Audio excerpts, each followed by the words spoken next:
Hello, ladies and gentlemen. Welcome back to SuperCoach Edge and, of course, another edition of Damo's Team Talk, this time coming out of round 17. And, the first week coming out of the bye period, the mid-season bye period, and wasn't the best round from me, I must admit. Couple of reasons, though. We were missing a couple of key primos in our team in the form of Lockie Whitfield and, of course, the late out with Baslenka out of Geelong's side. So we were missing a couple of primos. We were down to 22 players in total, so obviously lost the 23rd man because that came in as the replacement for Baslenka. And we had to run with a rookie on field. And thankfully enough, the rookie actually scored half decently. So let's quickly get into how he scored for the round. So ended up scoring a 2,217. And ranking-wise, ended up dropping in rank. I'm not too worried about it at this stage. As I said, there were a couple of reasons for it. If there weren't reasons and I was running a full side of primos and I had this round, I'd probably be a little bit more worried, but there is context to this, so not too bad. But ended up dropping 1,772 spots to now sit ranked 8,481st overall. Let's have a look at how we scored line by line. So there were a couple of primos as well that just did not hit the heights for one reason or another as they were expected to. So first up in defense, we have Clark, good old Jordan Clark from Freo. Just really a piss poor score, and it just told the tale a little bit because,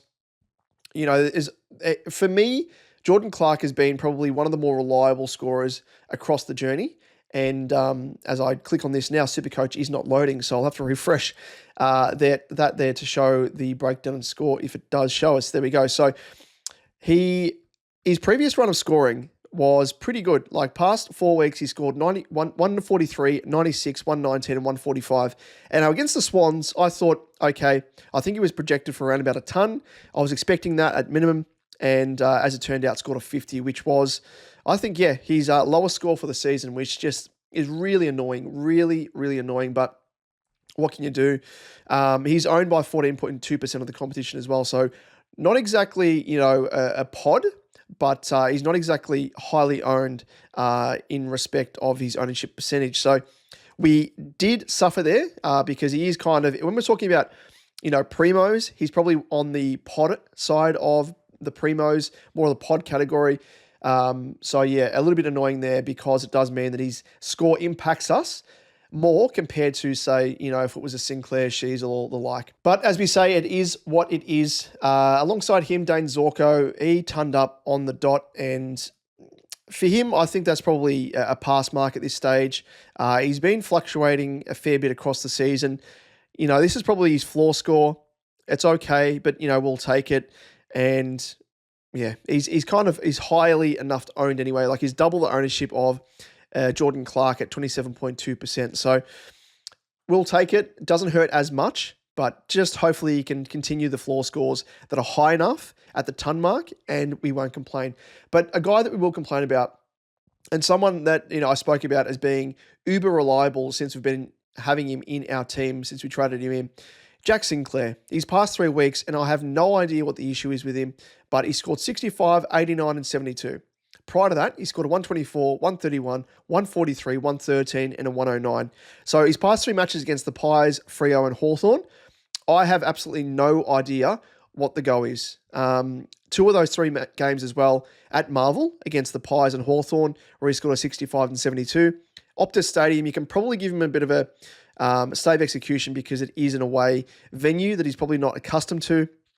Albeit, having said that, he played there against West Coast and scored a 131. I know, a different caliber of opposition, but really frustrating. The only caveat here that is the saving grace is, as I was just speaking to, the ownership numbers, 43.8%. So it does affect not a majority of the competition and not the average, not the half of the competition. But, when we're talking about primos, is probably one of the more highly owned primos in defense. So affects by and large the majority when we're talking about that in that sense there. So not the worst, but again, in head-to-head matches and stuff, I've found that I have opponents that don't own Sinclair, and that's where it really hurts, really hurts in those cash leagues and real, important head-to-head leagues that you may have.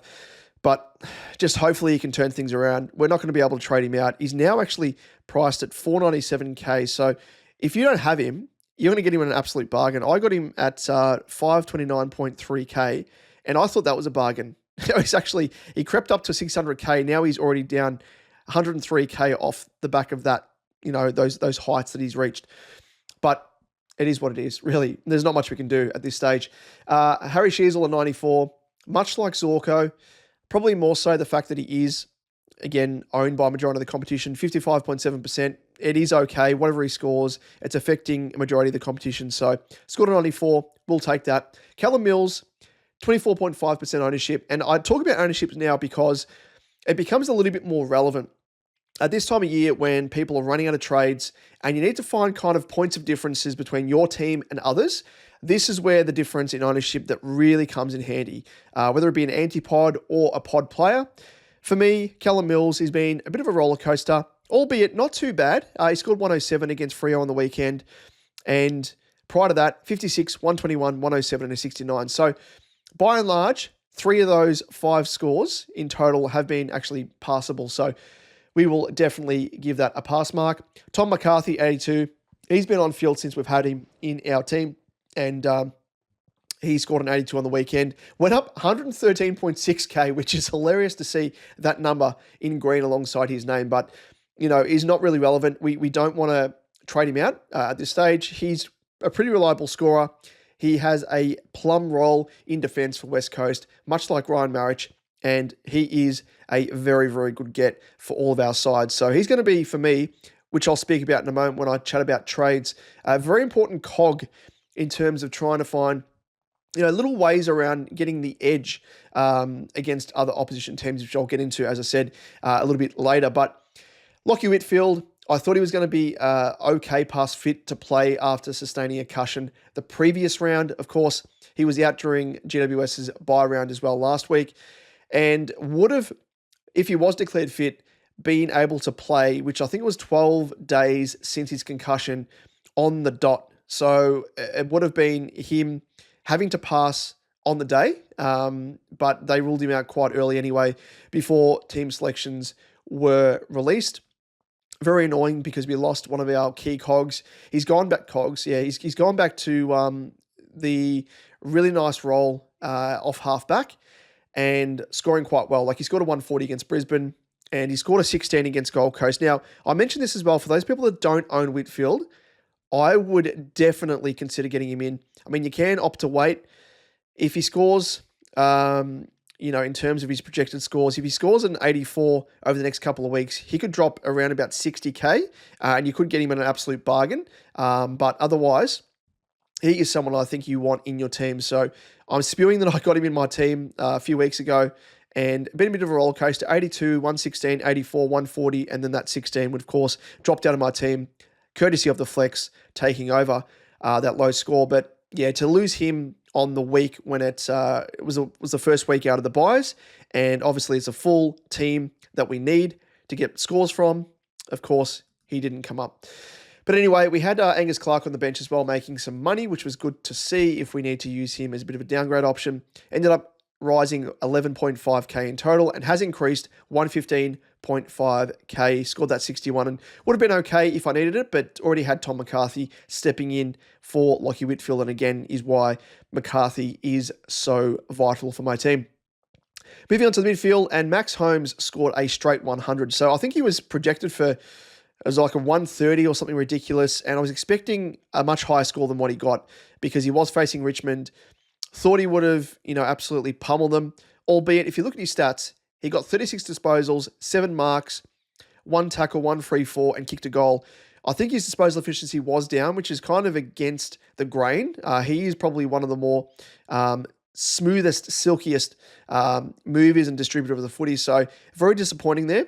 Considering that he is, in terms of his ownership, he's actually 43.8%. Wow, that's more than what I thought, because he was a little bit of a pod when we're talking about primos early in the season, but he's crept up there in ownership, so probably, doesn't affect us as much as what, say, Jordan Clark's score did, but it would have been nice to have a bigger score because, especially in head-to-head cash leagues, at least another 10, 20 points, that would have won me at least 2 more of my cash league games that went down to the wire, but we can't do too much about that. Nicky Wispy Dacos, 127. Was always going to have a day out against Carlton. Ching Cotter got dropped. Again, Michael Voss, what the fuck are you doing? He just absolutely has no idea on a number of fronts, and I can't wait to see the back of him at this stage, much like the players, no doubt. But 127, just really, really good from Nicky Dacos in some great form, and Brownlow medal form, I might add as well. So 157, 131, and 127, really good his past 3 games, and back in calculations for being a VC and C option. And he faces Gold Coast this coming round. Scored a 116, 149, and a 75 over his past 3 against them. So he does throw himself back into calculations there as among the highest scorers from week to week for the remainder of the season. The buttery one, Zach Butters, faced Brisbane, scored a 113, kind of par for the course for him. He is just an absolute, pillar of consistency. He scored a ton in every single game, bar the round 10 game against Geelong with a 53. Since I got him in my team, he scored a 123 and 113 the past couple of weeks. Just love it. Love it, love it, love it from Butters. I love guys that are consistent and are able to, 110 plus scores on a majority of occasions. So thank you, the buttery one. LeBont, Marcus Bontempelli, 133. Just a day out from him. No surprise there against North Melbourne. He absolutely pummels them. I think they are his best opponent that he averages the most against. So it was just a hands down easy VC option there. Whacked it on him and locked it promptly in after seeing the 133. And for those people out there, I heard some people or saw some people on Twitter mention that they actually gambled with a potential for a higher score with, say, a Holmes or a Gawn, and they put the captaincy on them. They would have missed out on, say, a 33 points difference between if they put the captaincy on Holmes compared to locking in that 133 with Bont. Likewise, I think with Gawn, it was a little bit more than that. But it just goes to show, you really have to be stringent in setting, a specific score, a VC score that you're going to lock in if they pass or meet that mark. For me, it's a 120 plus, hands down. Once they hit the 120 mark, I'll promptly lock it in, because even the best matchups look like they could go to plan, but as we saw with Holmes, they don't quite all the time. So, and I mean, Baz Linker as well. People might have seen him as a captaincy option as well. He was a late out. You wouldn't have known until game day.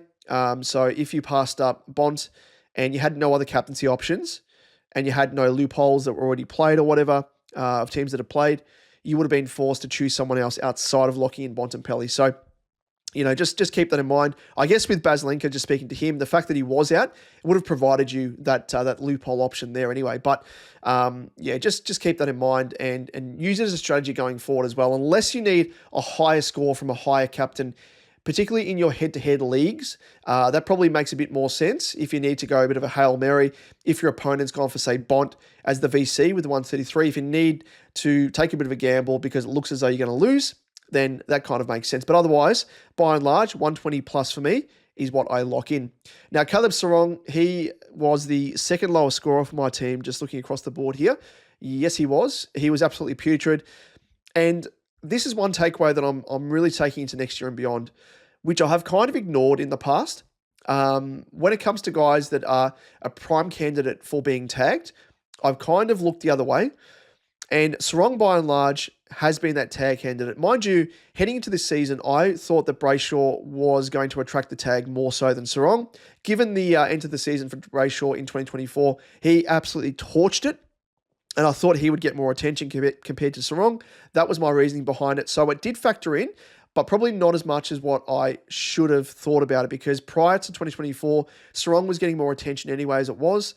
And one thing that appealed to me with Sarong was the fact that he had a really high floor, which you can see across the board here. Like his scores, by and large, he's had 1, 2, 3, 4, 5, 6, 7 scores ranging between 100 to 110.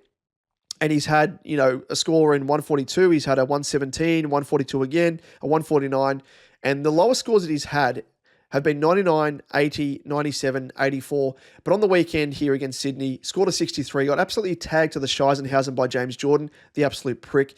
And it meant that Sarong had to get pushed forward at stages. He kicked a goal, which was okay, kind of helped elevate his scoring. But I think it was on like 30-odd, if that, at halftime. And it's so frustrating to see the scores, live, and you're like, you just know that tag's going to persist. And if you're a player like Sarong where yes, he can go forward, but doesn't really have any other strings to his bow, unlike, say, Connor Rosie, as we've seen across the year when he got pushed back to defense and has been scoring quite well. You don't worry about players getting tagged in that sense because they can kind of play a multitude of positions and actually still score well. Whereas with Sarong, he's more one-dimensional. He's, one wood. His bread and butter, if you want to call it, is playing the midfield, is his contested work. And if you take that away, if he gets tagged, his scoring does suffer. And I saw that with Lachie Neale. Part of the reason why I traded him out the other week for Sam Darcy was the fact that I thought Neale was going to get tagged against Port Adelaide. Just speaking to the Port game and Brisbane game, it was just so frustrating to see that didn't come to pass. I thought it was going to be a given and didn't happen. So Neale ended up scoring a 120, Sam Darcy 73, and it's kind of like evened out a bit now. I know Sam Darcy went bananas in his first game against Richmond, but yeah, it's just one of those things that you kind of overthink things when it comes to tags, and then other things it's like, well, guys that get tagged more often, should we have actually put that player in our team? But we'll worry about that, strategizing for 2026 and beyond. Now, Jai Caldwell from Essendon went off very, very late with, I think it was a bit of a sore ankle, ended up being iced on the bench. Mind you, the game was over. I don't know if it was a precaution. Now, it is a little bit of a worry because it is sort of at this time of the year, every single season where injuries start to crop up. I hope it was just a precaution, as I mentioned, but scored a 96, which is still pretty good, but not the end of the world if we have to trade him out because his captain in Zachariah Merritt, put it in H, he scored quite well, and he's around about the same price point now as Caldwell, give or take a few dollars. So we could easily do a sideways trade there. It only cost us one trade, but hopefully not. We do like to keep him in our team because he is uber consistent, is Caldwell, and we love consistent players, as we mentioned earlier. In our team, since he came in, he's been 119, 123, 102, 111, 125, and the 96 against Gold Coast before he was obviously iced up on the bench. But we will wait and see when it comes to team announcements on the Thursday, whether or not he sticks around or is ruled out through injury. Adam Chera, speaking of injury, 89, didn't get injured, but during the week was apparently carrying a bit of a shoulder niggle of sorts. Now, I did have it strapped up, scored an 89, which is still good for him. It's kind of par for the course. It's a floor score. Wasn't a ton, but, again, we got him in as our mid-price value player, and he's been extreme value. I think for an M7, M8 type role, to average, a touch above 100 as he is at the moment, we'll take it. We'll definitely take that. You can't be upgrading every single player in your team, and we just don't have the trades for it. So you have to kind of make sacrifices there and be a bit more realistic in terms of, output from certain players depending on the positioning in your team. Now, in terms of the only rookie that I had to run with outside of obviously Tom McCarthy covering for Lachie Whitfield, but is Tom McCarthy a rookie? Probably not. He's mature age and he's damn well not scoring like a rookie, that's for sure. But Zach Johnson from Essendon, he ended up scoring a 79, did a valiant effort, really manning the fort for Whitfield. I mean, Whitfield, if he had played, Tom McCarthy would have gone into the midfield, switched with Al Hawley, and would have been on field for us. So it would have been Whitfield obviously just taking the role of Zach Johnson, and you would have wagered that Whitfield would have put up a nice sizable score compared to Zach Johnson. But Zach Johnson, 79, will definitely take that. I was expecting maybe a 60-odd, but did very, very well. I think he started the game very, very quickly. Scored about a 30 in the first quarter, and I thought, here we go. Like, he's on track for scoring 120 plus. He was never going to do that. Slowed down across the course of the game.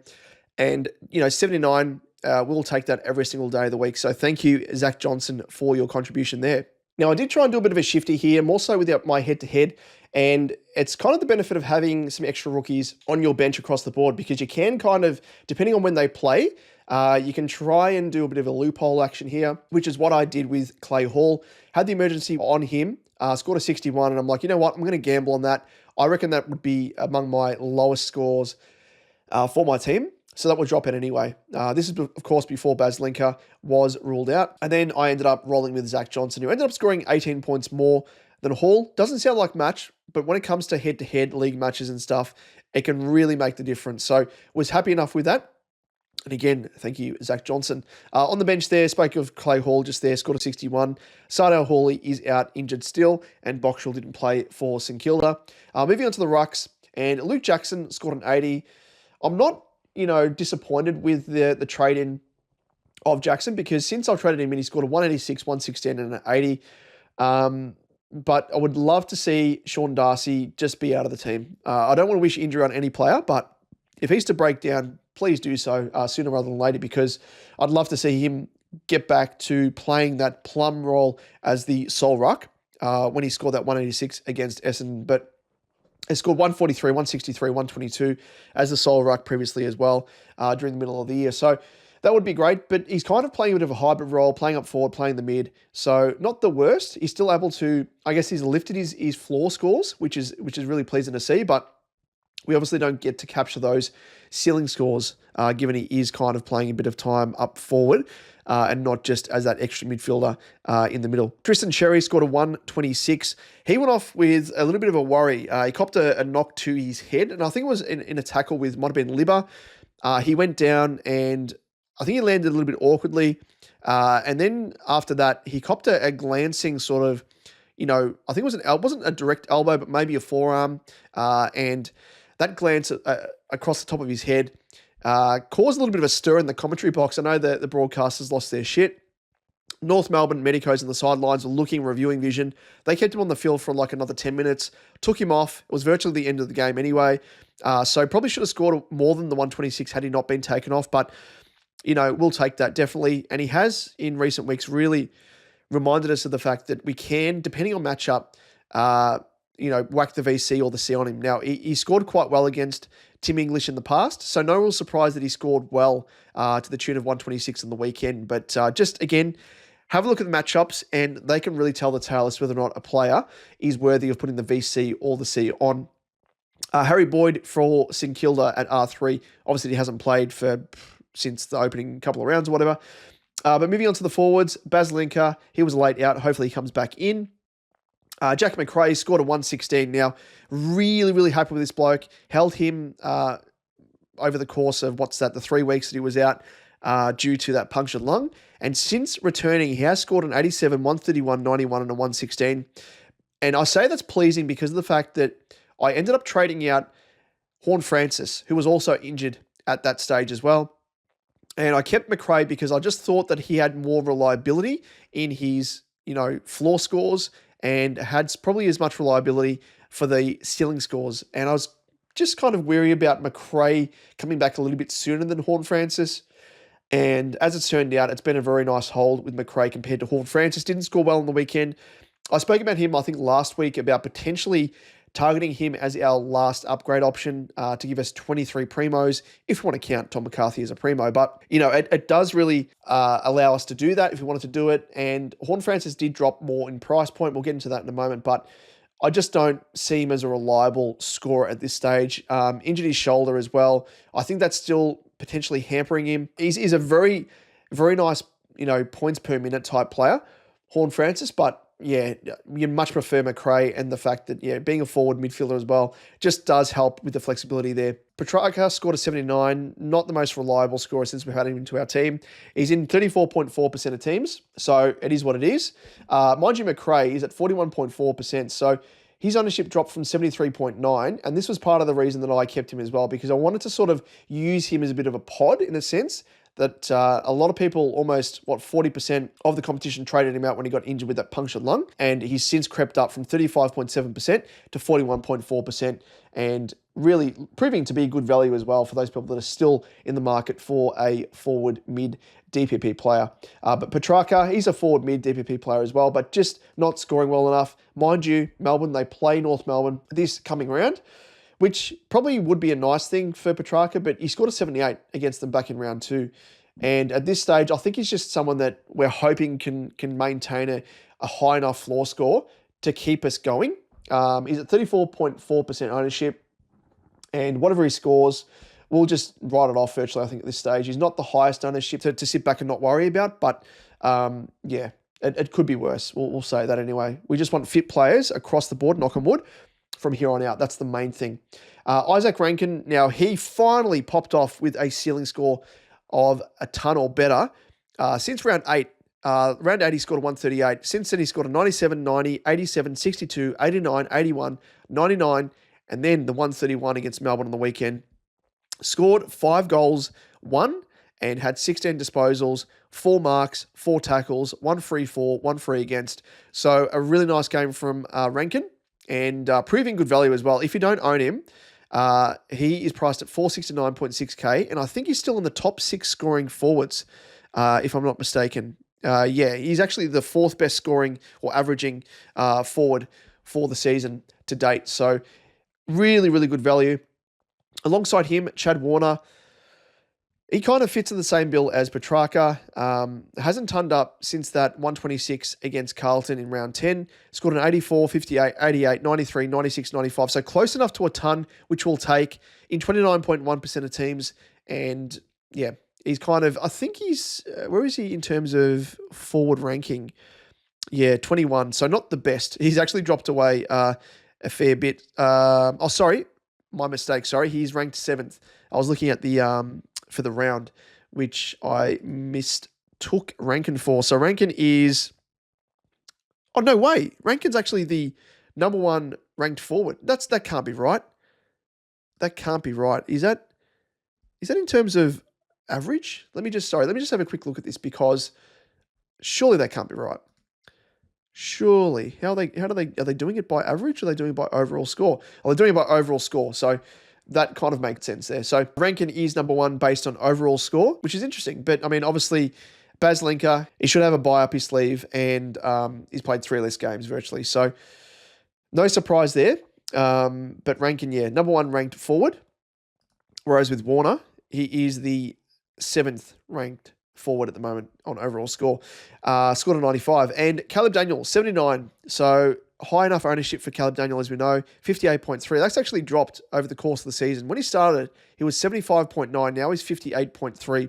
But again, he's probably someone that is scoring consistently enough, 80, 91, 96, 79 over the past 4 weeks, that, 79 I think is probably his second lowest score it is for the season, after the 51 that he scored in round 9 against Brisbane. So by and large, he's scoring scores in the 90. He's popping off for a couple of ceiling scores there. We were hoping for a little bit more, but it's probably matchup based at this stage. So at this stage, we're just happy enough to keep Caleb Daniel ticking along, and he is ranked as the 8th best forward. Sam Darcy scored a 73 in our flex, and as I said, he's kind of the perfect flex. Probably should have scored more than that, but much like the score against Sydney, he scored a 73 as well. He has given off a couple of scores. He ended up missing a couple of shots at goal against North. Scored 4 goals too, from 12 disposals, 6 marks, 3 tackles, 2 frees for, and 2 against, and 4 hitouts as well.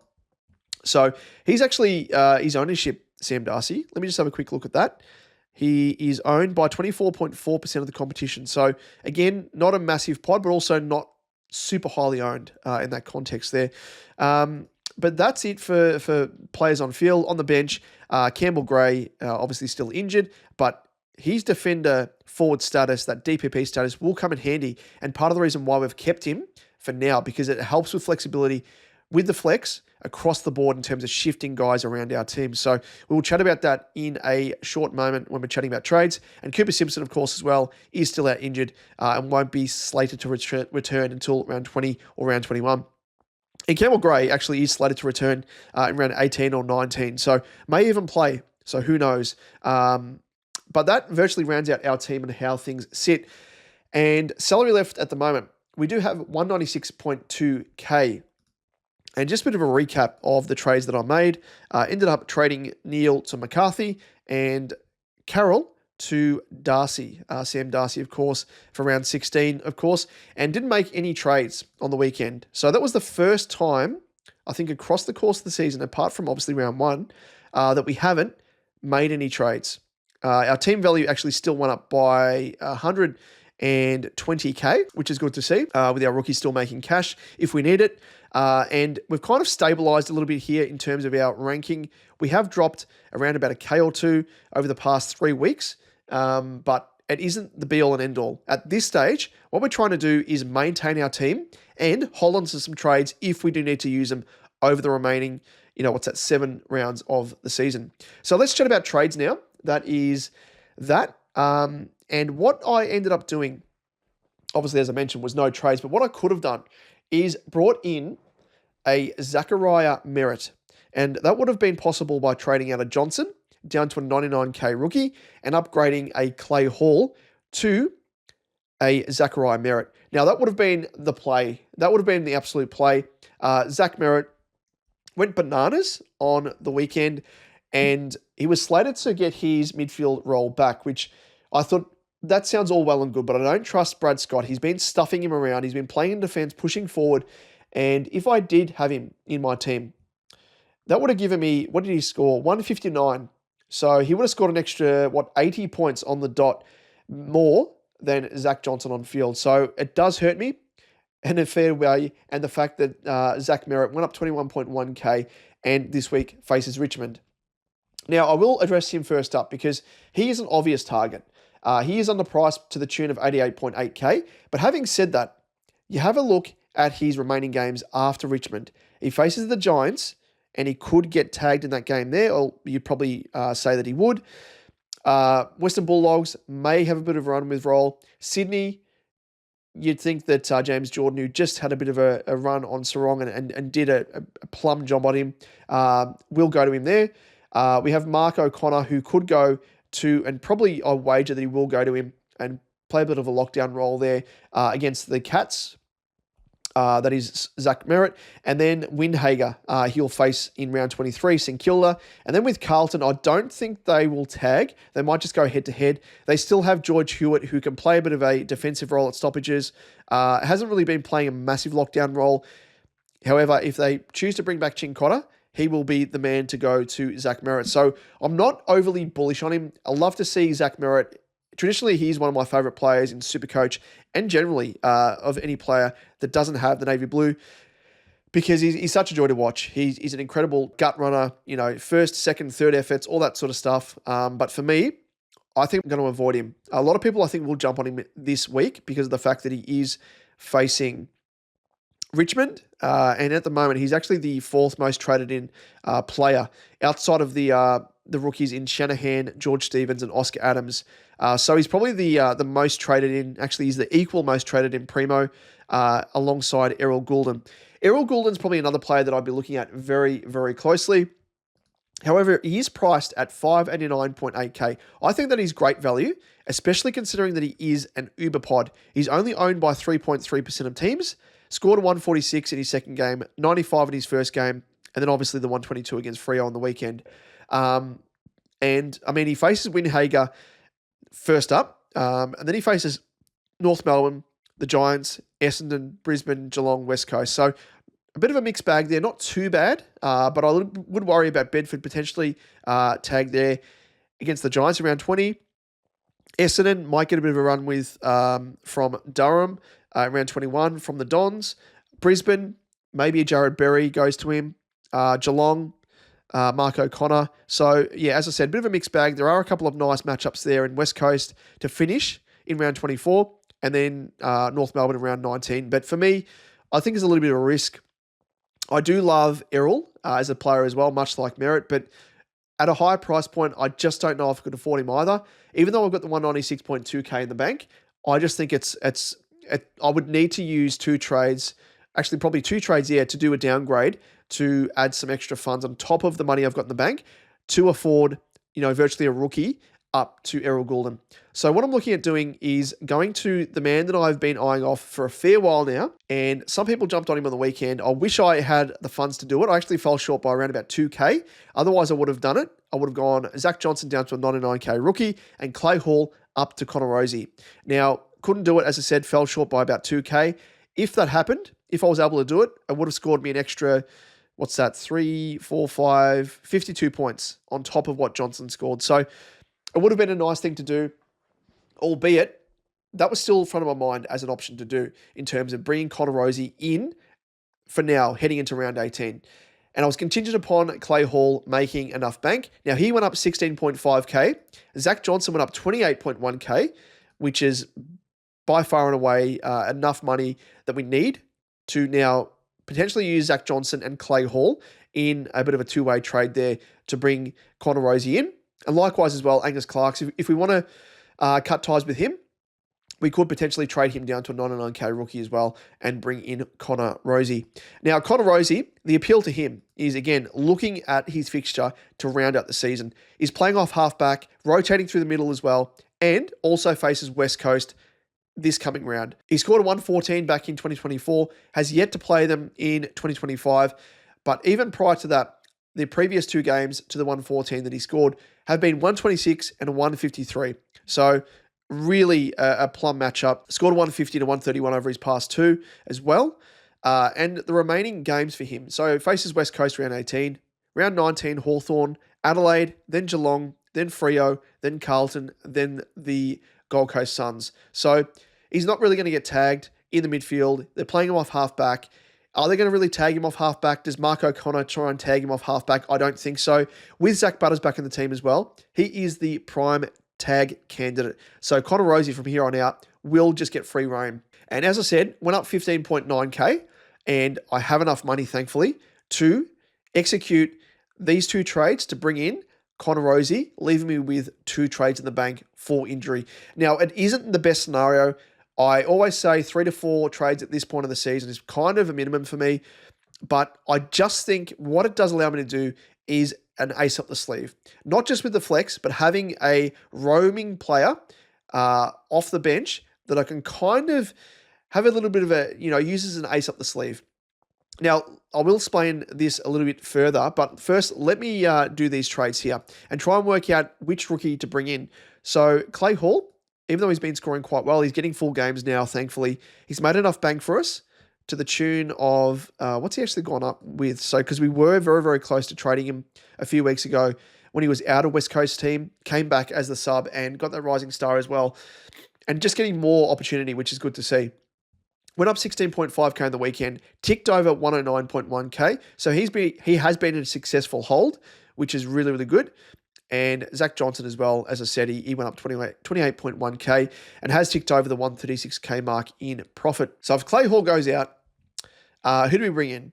Well, first and foremost, let us bring in Connor Rozee and work out how much money we need to make, we need to sort of make up the difference for with the other player. So we fall short by 128.9k. So we would need to trade, say, a Zach Johnson to a rookie priced at 121k minimum. Or if we trade, Angus Clark we need to trade him to a 100k rookie virtually or below. Who do we trade? Who do we keep? Now, Zach Johnson, I know he scored better than Angus Clark. Angus Clark, I think his role is probably a little bit more just looking from the outside in. And if you're a Bomber supporter, let me know in the comments down below if you are watching us on YouTube what your thoughts are. But I think Angus Clark is playing more of a wing role. It's more of a need for Essendon compared to Zach Johnson, who's kind of playing more halfback. And sure, he's looking good. He's getting his hands on the footy. But I just think longer term, Angus Clark, as we saw on the weekend, pushed forward, kicked a goal, looked really good. It's a bit of a 50-50 sort of scenario here, a catch-22. Do you trade out one of these guys? Whoever we trade out is going to keep their spot in the side, of course. The other one's going to be dropped. That's just the law of averages here, or the Murphy's Law, as you want to call it. But I'm a little bit more confident than Angus Clark. I'll obviously have a chat to Liam after I finish recording here and get his decision. But with Zach Johnson, the higher price point, we can really target a rookie of a higher price point that's probably a little bit more solid. We can get, we don't have to settle for a 99k rookie who may only be covering an injury. So if we trade out Zach Johnson, as I said, we could bring in a 120.6k rookie. So let's just have a look at what is at our disposal here. So players I can afford, and it can be any position. We could go for George Stevens. First up, scored a 90 for Geelong. Looked really good. We all know the Cats with their rookies, they just back them in and can pluck them from obscurity, and they're absolute superstars. Roan Steele from Collingwood. I don't know if you keep your spot. Probably not. So that's for the midfield. If we look for defence, there's Harry O'Farrell, priced at 113.5k. He's not going to be the biggest scorer. Oscar Adams made his debut, the mid-season draftee for Gold Coast. Scored a 42. Does he stick around? I don't know. And he's probably not going to be the most reliable scorer. So let's have a look at the forward line now. And who could we bring in? There's Job Shanahan, who's actually looked really good for West Coast. Scored a 94 on the weekend. Prior to that, a 56 is on the bubble. He had 14 disposals, 5 marks, 4 tackles, 2 frees for, 1 against, and kicked 2 goals, and kicked a goal in his first game as well. Key position player, I think, but yeah, probably wouldn't back him in to be a reliable cover type player. There is Cooper Harvey, scored a 74 in his first game back for North Melbourne for the year. Does he stick around in North's team? Maybe. Had 15 disposals, 4 marks, 2 tackles, 1 free for, 2 against, and kicked 1 goal, 1. But I think has probably been playing a little bit more time forward without having a look at the numbers. There's Ashton Moyer, scored a 49. No, he's priced at, what's that, 119.9k, so no. Same price point for Jack Buller from Sydney.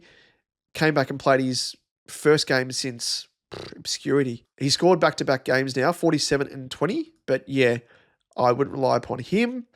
There is Flynn Young, who I really like the look of, 99.1k for Carlton. Has been the starting sub for both of his games, which is really annoying. Classic Michael Voss. But I reckon he'd probably get more of a crack.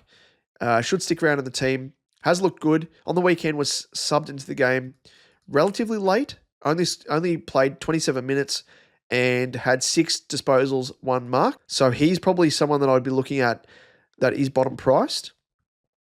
There is Malachi Champion. What a name. What a champion.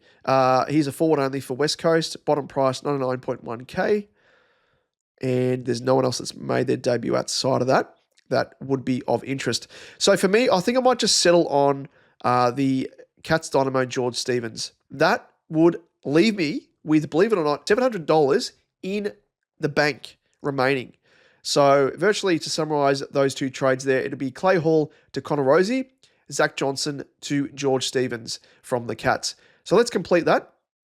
Now things may change. I may go for potentially Flynn Young, or I may just stick with George Stevens. And what this allows me to do, and if you're listening to this via the audio podcast, I do encourage you to go and check this out on YouTube, just so you get a better visual of what I'm talking about here in terms of sort of swings across the board here, from defense to midfield to the forward line, through the flex.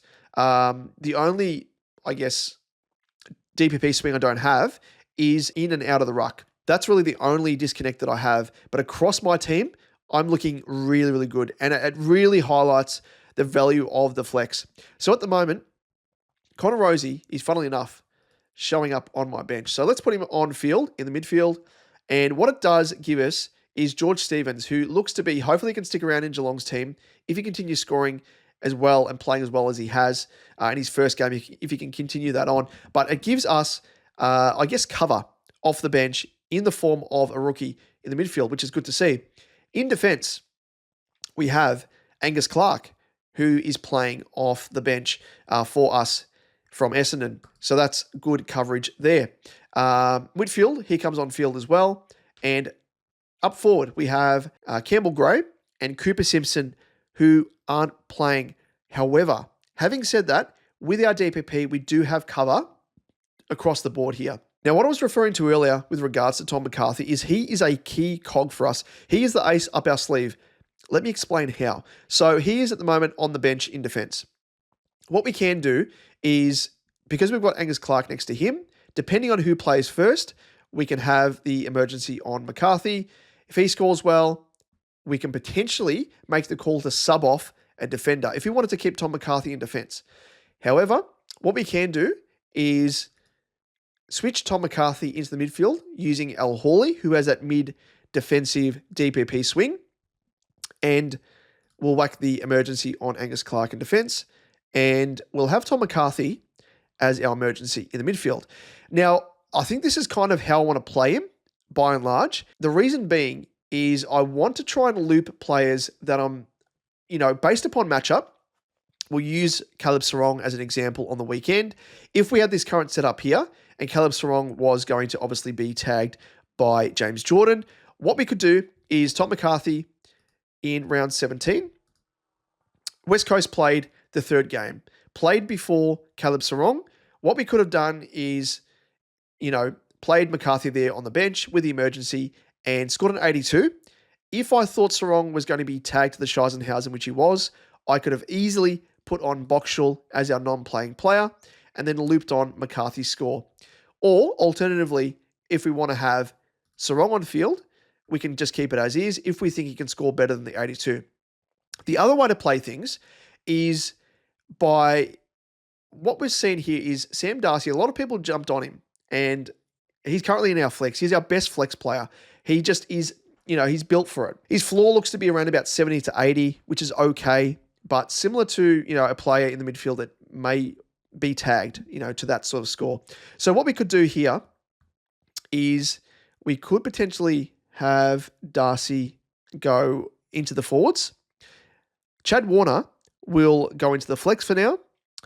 And what we'll do is we'll swing Chad Warner onto the bench. Bear with me. This is what I'm doing. Campbell Gray goes into flex. And then what we can do is put Sardell Hooley from defense into the flex. That switches Campbell Gray back to defense. And then what we can do is put Tom McCarthy in the flex, Al Hooley back to the midfield. So if you listen to it again, to the audio podcast, this probably makes absolutely no sense. So again, check out our YouTube episode of this team talk, and you'll see what I'm talking about in terms of these moves. So virtually what I've done here is it has allowed me to swing Campbell Gray from the forward line to defense and allowed me to put Tom McCarthy into the flex. And what it's done is it's put Chad Warner on the bench and Sam Darcy on field. What this virtually allows me to do is I can try, if I want to try and loop someone's score off the bench in the forward line with Chad Warner, I can do it. But it is based upon who plays first, everything else. If you're, say for example, Petrarca is going to be facing a Sydney or a Bedford with the Giants, for example, and he's going to be absolutely tagged to the Scheisenhausen. What I could do, and Sydney plays first, if Chad Warner scores massive, and Freo, who I have with Cooper Simpson not playing, injured at the moment, if Freo play late, what I can do is Chad Warner, he pops off, he scores a 120. I can then put Cooper Simpson on field and I can sub off Petrarca. So that's an example there. Or, for example, if Sam Darcy faces a Sam Taylor or someone who could really match up well on him, probably a little bit more of a risk because we don't know how Sam Darcy is going to score. That's the risk you could take. But again, if Chad Warner plays first up, scores a 120 plus, you don't want to miss out on that score, and you think Sam Darcy is going to score less than that, you can put Cooper Simpson on field, put Sam Darcy on the bench, and you loop on Chad Warner's 120 plus. But then you've got to factor in, is Tom McCarthy guaranteed to score better than, say, a Sam Darcy who you're looking to, sub off?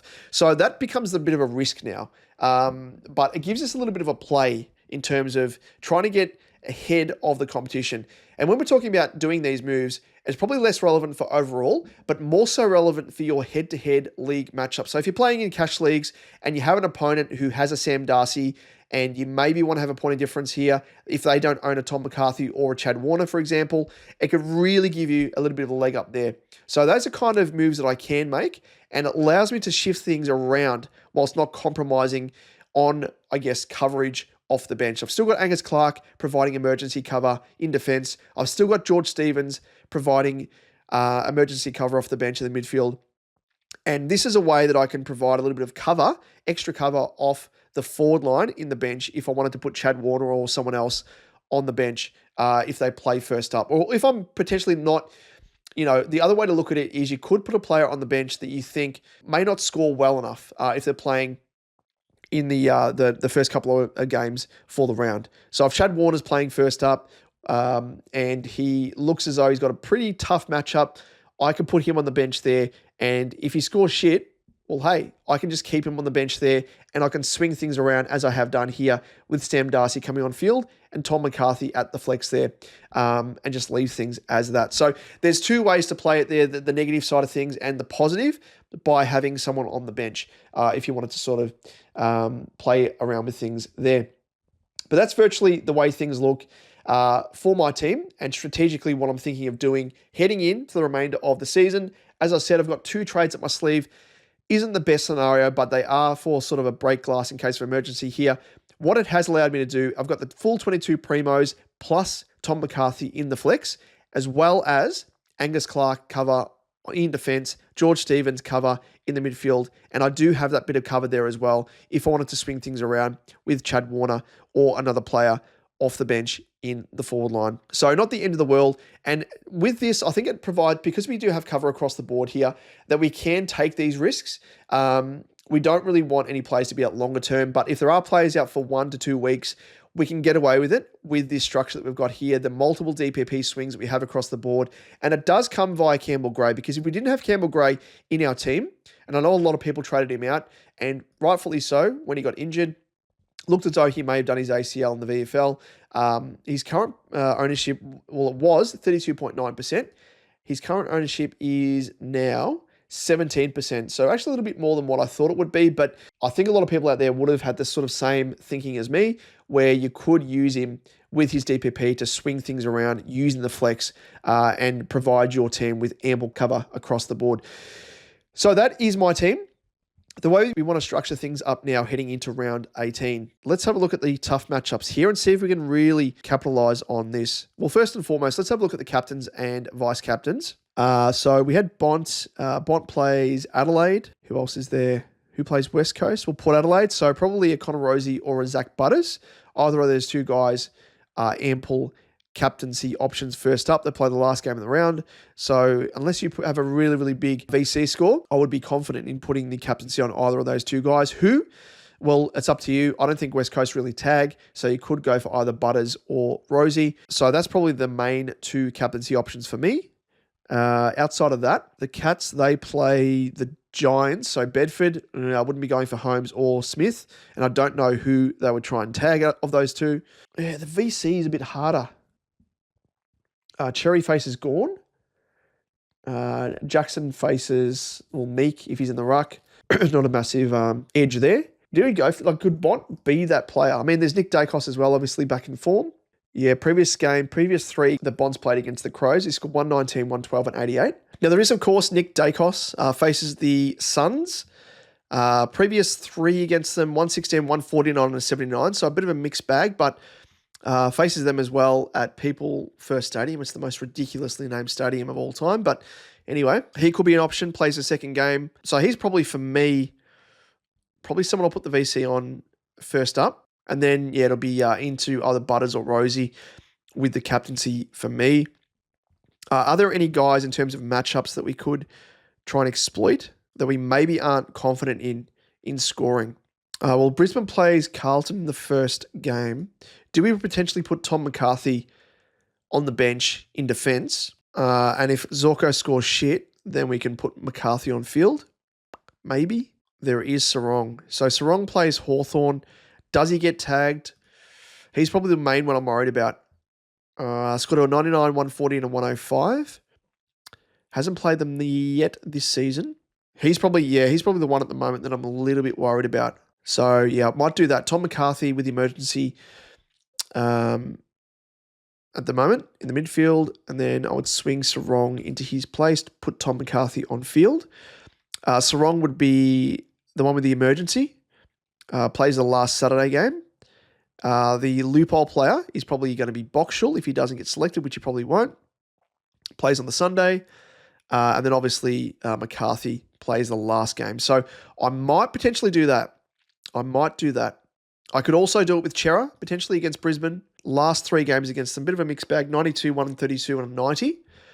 And the other thing we need to think about is what's the pass score? So what score does a player on field that you're kind of doubtful of need to score before you think, okay, that's not good enough, let's put Tom McCarthy on field. So that's also the risk here in terms of this strategy play that we have from week to week. Yeah. So we'll need to, I reckon Sarong has to ton up. I mean, McCarthy, he's averaging at the moment a 105.3. Mind you, it is inflated by the 133 that he scored first up. But since then, he scored 101 and 82. But I do think 100 is the pass mark because I can see McCarthy averaging close to that. So this might be the play for me, the setup for me. But I'm going to be using these plays probably more so for my head-to-head cash leagues. They're going to come more into effect here and just give me that ace up the sleeve if need be. based upon matchup. If the opponent doesn't own Sarong, and I'm a little bit worried about him getting tagged, that's kind of the way that I'd use it in this situation here. But that is it, I think, ladies and gents. That is it. We will, of course, be back with our usual weekly Supercoach Edge episode, which will drop this week around about Tuesday or the Wednesday. So look out for that. And of course, if you have any comments, questions, feel free to leave them down below. How did you go on the weekend in round 17? Let us know down below if you are watching us on YouTube, and also via audio podcast. If you are enjoying what you are listening to across the course of the season, let us know. You can do so via a rating system, which you can have access to via, I think it's the Apple Podcast and Spotify. And you can also give us a review if you have a bit of extra time up your sleeve, because that's a really nice way to let us know if you have been enjoying our content across 2025 so far. And likewise as well on YouTube, if you haven't yet subscribed, feel free to do so, because that is the best way to let us know that you are enjoying our content. But that's it, ladies and gents. Thank you as always for tuning in. Really appreciate your company, and we'll catch you in the weekly episode of Supercoach Edge. But until then, have a good one. Cheers.